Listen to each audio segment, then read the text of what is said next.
Now, did Nimrod found the city of Babel, which we now call Babylon, in the sense that it was he who planted a stake in the ground and said, okay, let's build it here? Probably not. He likely took over rulership at some point in a city's early development, pretty common practice. And he just took it to another level.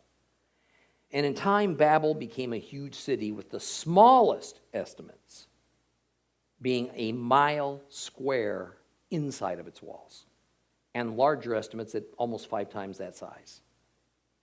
And of course, there's that tower, the Tower of Babel. Now, technically, the tower was a ziggurat, kind of a step pyramid. Several ancient ziggurats have been discovered in modern-day Iran and Iraq. And this particular ziggurat was built for 2 stated purposes. A, to reach up to heaven so that they could make a name for themselves. And B, to make sure that they weren't scattered. Bottom line, rebellion on an enormous scale.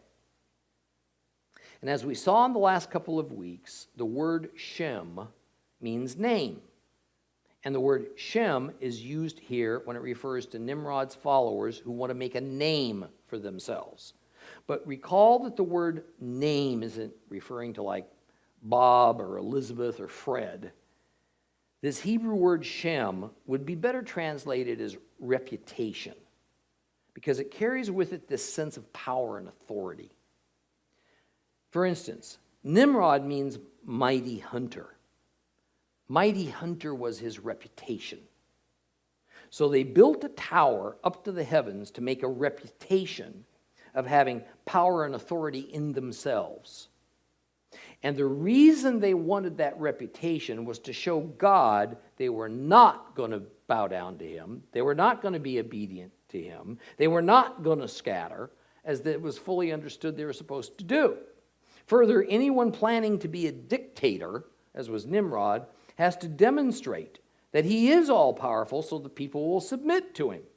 That was very much a part of what Nimrod was doing. Now, it's apparent from the wording that even from the days of Noah, humanity was to scatter, to disperse, to repopulate the whole world. Those were God's instructions. Those orders hadn't been lost or forgotten. They were just ignored. But now, at Nimrod's leadership, they set out to openly defy God's orders to disperse, as it says in verse 4. They built that tower so that we not be scattered over all the earth. The idea in these early Babylonian brains was this: God lives in heaven, no big deal. We humans, with our wonderful intelligence, we can invent a way to build a tower right up to heaven so that we can live up there too if we wish. And when we get there, we're going to tell God we like all the power and knowledge and wealth and comforts we've attained by staying together, by not scattering. And that's just the way we're going to keep it. And you know what, God? There's not a thing you can do about it.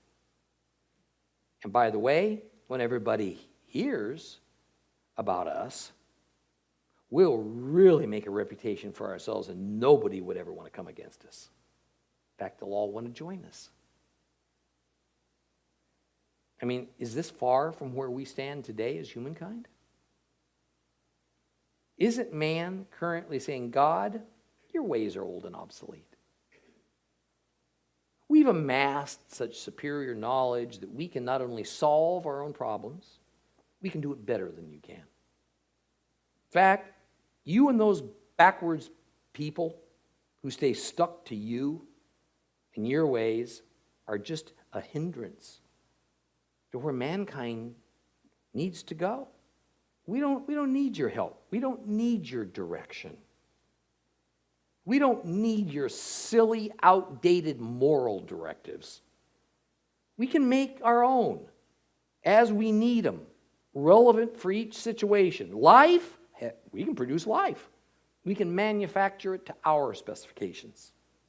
Marriage, only between a male and a female, great for times long past, not for us. What Nimrod did is nothing different from what our secular humanistic culture is leading us to do today. Rebellion, pure and simple.